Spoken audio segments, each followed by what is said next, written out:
Setiap Nabi Zakaria ditugaskan mengantarkan semua kebutuhan Maryam di mihrabnya, sudah ada semua kebutuhannya. Disitulah Nabi Zakaria merenungkan, rizki itu kan umum, pakaian rizki, makanan rizki, uang rizki, keturunan rizki. Dan Nabi Zakaria belum mendapatkan keturunan, sementara medis mengatakan gak mungkin punya keturunan. Begitu berdoa langsung dikabulkan. Di mihrab berdoa langsung dikabulkan. Kalau punya persoalan, problem, atau tak punya masalah pun, karena mungkin sekarang tidak ada, tapi besok mungkin ada. Ya, amal soleh itu nggak ada ruginya. Ya, ingat-ingat, amalan itu bisa diantara fungsinya bisa mencegah satu persoalan yang mungkin kita hadapi di masa yang akan datang. Seperti sholat duha misalnya.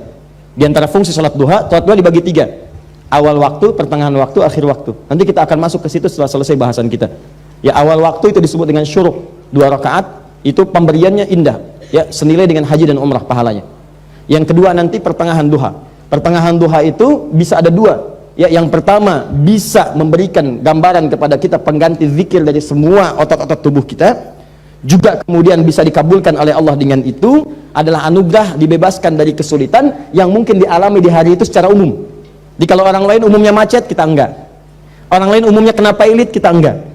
Orang lain nggak laku dagangan, kita enggak. Jadi krisis, kita tuh laku aja. Ya, yang ketiga, yang terakhir itu yang mempercepat mendatangkan rezeki. Tapi ada caranya. Tidak semua orang mengerjakan bisa mendapatinya.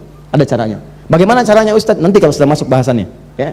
Nah, sekarang kalau ada persoalan atau tidak pun kerjakan amal soleh. Setelah amal ini dikerjakan, doa minta diterima. Doa minta diterima dulu.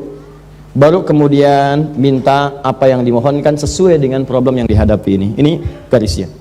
Nah, sekarang persoalannya, setelah kita minta, ya Allah mohon terima amalan saya, apa ciri amalan itu diterima? Mesti tuntas.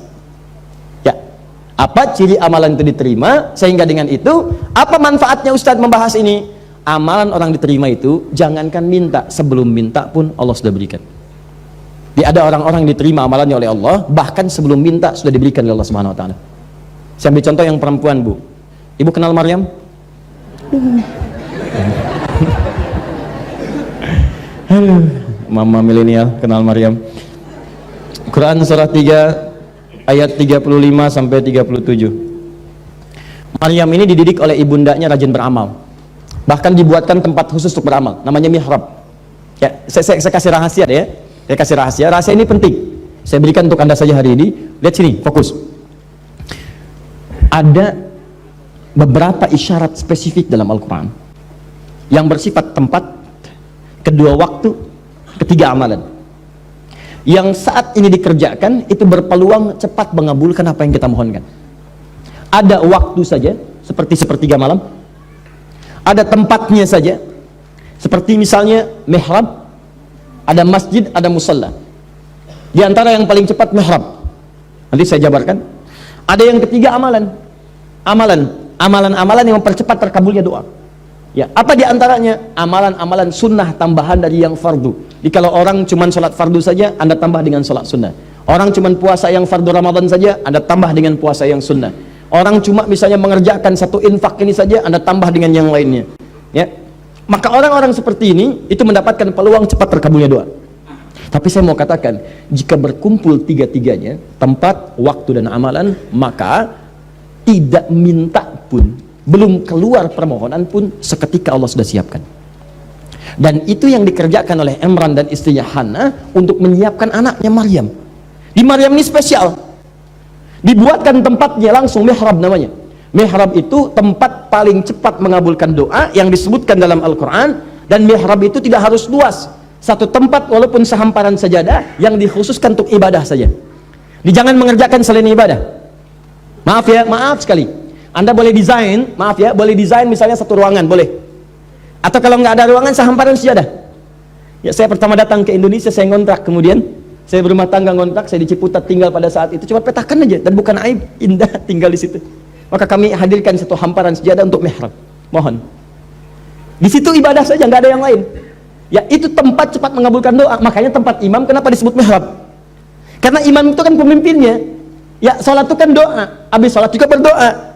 Maka kalau doa imam itu dikabulkan, makmumnya ikut semua. Itulah sebabnya kenapa tempat imam disebut dengan mihrab. Cepat mengabulkan doanya. Maka desain itu, saya tak peduli antum tinggal di mana, siapkan satu tempat. Cuma tempat itu hanya boleh digunakan untuk ibadah saja. Selain ibadah keluar. Ya, baca Quran di situ boleh. sholat sunnah di situ boleh, ya, zikir di situ boleh. Tapi kalau Anda ingin mengerjakan selain ibadah, keluar. Misal sedang zikir, handphone bunyi. Kalau bisa sih nggak usah bawa handphone sebetulnya. Ya, kalau handphone bunyi, keluar dari situ. Terima. Assalamualaikum. Ya, jelas ya? Baik. Kalau Anda ingin bicara, keluar dulu. Ingin makan, keluar dulu. Itu untuk ibadah saja. Ustadz, bagaimana kalau saya sedang sibuk, boleh nggak? Saya misalnya foto dulu, selfie, ceklik. Maaf, sedang di mihrab, jangan ganggu ya, ya kan? Itu tinggalkan dulu. Paham ya? Di tempatnya mihrab. Kemudian kalau sudah ada tempat, tinggal susun waktunya. Waktunya kapan? Cari waktu-waktu mustajab. Ya, sepertiga malam, antara asar dengan maghrib, khususnya di hari Jumat, Bu. Ya, Sayyidah Fatimah, putrinya Nabi Muhammad SAW, itu punya waktu khusus untuk berdoa setiap pekan, yaitu Jumat, ba'da asar sampai ke maghrib. Jadi beliau punya asisten khusus untuk melihat ke langit. Jadi kalau misalnya matahari sudah mau terbenam, asistennya mengabarkan pada Sayyidah Fatimah. Kata beliau, hanal waqt, waktunya tiba. Kata Sayyidah Fatimah, ya waktu, ini waktunya untuk berdoa. Maka masuk ke dalam mihrabnya, berdoa kepada Allah. Ya, ada doa yang pasca salat Jumat, jangan langsung pulang. Kan saya sudah ajarkan di pertemuan lalu. Ya, Allahumma ikfina bihalalika an haramik wa aghdina bifadlika amman siwa, ya, wa bita'atika an maksiatik. Mohonkan, minta. Itu doa yang cepat dikabulkan oleh Allah Subhanahu wa taala. Jadi tempatnya mihrab, waktunya spesifik, tinggal amalannya. Kalau Anda punya mihrab dan Anda punya waktu untuk ibadah di dalamnya, maka ada yang paling dahsyat. Maryam itu setiap pamannya Nabi Zakaria, padahal Nabi Zakaria ditugaskan oleh orang tuanya untuk mengantarkan kebutuhannya. Setiap masuk sudah ada kebutuhan di situ. Ilustrasinya, mau ngantar makanan, makanan sudah ada. Mau ngantar buah, buah sudah ada. Kalau musim jeruk, ada jeruk, wajar. Ini bukan musim jeruk, ada jeruk. Mau ngantar pakaian, ada pakaian. Ya, mihrab. Maka silahkan cek di ayat 37-nya, paling kiri sebelah bawah di mushaf. Quran surah 3 ayat 37. Ya. Fataqabbalaha rabbuha biqabulin hasanin wa ambataha nabatan hasana wa kafalaha Zakaria kullama dakhala alayhi Zakaria al-mihrab. Kata Allah, Hannah dengan suaminya Imran menyiapkan anaknya dari mulai sebelum kelahiran, didoakan, saat lahir dimohonkan perlindungan, disiapkan guru terbaik, dibikinkan mihrab. Kami terima semua ikhtiar itu. Ketika orang tua menyiapkan dengan baik untuk anak-anaknya, cari sekolah yang baik, cari guru yang soleh, cari pakaian dengan cara yang halal, rezekinya halal, semua halal, maka kata Allah, saya terima ikhtiarnya. Kalau sudah ikhtiar orang tua diterima, kata Allah, saya yang rawat anak mereka, bukan orang tua yang capek merawat mereka. Ambil manhajnya. Jadi begitu Allah terima, kullama dakhala alaihi Zakaria al-mihrab wajada 'indaha rizqa. Setiap Nabi Zakaria ditugaskan mengantarkan semua kebutuhan Maryam di mihrabnya, sudah ada semua kebutuhannya. Sampai kaget. Karena setiap waktu. Kalau sekali dua kali penasaran, tapi kalau setiap kali mau ngantarkan ada, kan kaget. Kaget. Ya Maryamu anna laki hadza. Maryam, dari mana semua ini? Kan paman yang antarkan, kuncinya paman yang pegang. Kenapa ada semua ini? Ringan sekali. Anak yang didekatkan dengan Allah, maka di lisannya akan keluar kalimat Allah. Ingat, ini anak-anak itu masih kosong, bersih. Anda dekatkan dengan Quran, keluar Quran di lisannya. Anda dekatkan dengan sholawat, keluar sholawat di lisannya. Anda dekatkan dengan mainan, keluar mainan di lisannya. Anda dekatkan dengan tontonan, keluar tontonan di lisannya. Pernahkah Anda dengar kisah tentang seorang anak di masa kini, ketika dia akan disuntik di rumah sakit, yang keluar kalimat astagfirullah, ampuni saya Allah, ampuni hamba ya Allah, astagfirullah, ampuni ibu saya ya Allah. Karena dia dididik dengan kalimat itu. Lain dengan yang lainnya, yang butuh Tayo, Embrace, Heli, ya, robot Karpoli, robot Y, robot X, robot Z, dan seterusnya. Ya, Kapten Subasa dulu, Satya Baja Hitam, Kotaro Minami, ya, Pedang Matahari, Tendangan Maut. Ya, Piccolo, Son Goku, Son Gohan. Ya udah, kalau didekatkan begitu ya begitu. Yang dicari ya itu, yang dipesan ya itu. Paham ya? Jadi apa yang didekatkan itu yang paling indah. Maka apa yang keluar dari Maryam kecil kalimatnya? Ya Maryamu anna laki hadza, qalat huwa min indillah. Beliau berkata, ini semua dari Allah. Ini semua dari Allah. Ini semua dari Allah. Innallaha yarzuqu man yasha bighairi hisab. Maka Allah akan memberikan rezeki kepada siapa yang dia kehendaki tanpa batasan, tanpa batas. Disitulah Nabi Zakaria merenungkan, rezeki itu kan umum. Pakaian rezeki, makanan rezeki, uang rezeki, keturunan rezeki. Dan Nabi Zakaria belum mendapatkan keturunan, sementara medis mengatakan gak mungkin punya keturunan. Karena istrinya divonis, maaf, menopause dan mandul. Maka beliau berdoa di mihrabnya. Begitu kemudian beliau berdoa, sholat di situ, sholat minta pada Allah. Begitu berdoa langsung dikabulkan. Di mihrab berdoa langsung dikabulkan. Kan ayat 38-nya seperti itu. Buka ayat 38, paling kanan sebelah atas sampai 39. Hunalika da'a Zakaria rabba. Di mihrab itu Zakaria berdoa. Kapan lagi dia punya tempat mustajab? Qala rabbi habli min ladunka dzurriyyatan thayyibah. Ya Allah, semua mengatakan aku enggak mungkin punya keturunan. Istriku divonis begini begitu, klinis mengatakan enggak mungkin punya anak, ya Allah. Aku mohon kepadamu saja yang tidak punya batas dalam pemberian. Engkau pasti memberikan apa yang aku mohonkan. Kalau pada yang maha mendengar tidak mengabulkan, lantas kepada siapa lagi aku mesti memohon? Langsung turun malaikat di ayat 39 yang mengabarkan, fanadatul malaikatu wa huwa qa'imun yusalli fil mihrab annallaha yubashshiruka bi Yahya. Garis bawahi kalimat mihrabnya. Ketika sedang sholat di mihrab itu belum selesai sholatnya, turun malaikat. Kamu dapat kabar gembira akan punya anak, langsung bahkan namanya dari Allah Yahya. Hidup. Yang mustahil lahir dari rahim seorang perempuan yang menufus dan mandul bayi yang hidup, kata Allah nggak ada yang mustahil lahir dan hidup dia. Maka saya mau katakan yang pertama, kalau Anda ingin cepat diberikan oleh Allah solusi, maka kumpulkan 3 syarat utama, yaitu tempat, waktu, dan amal.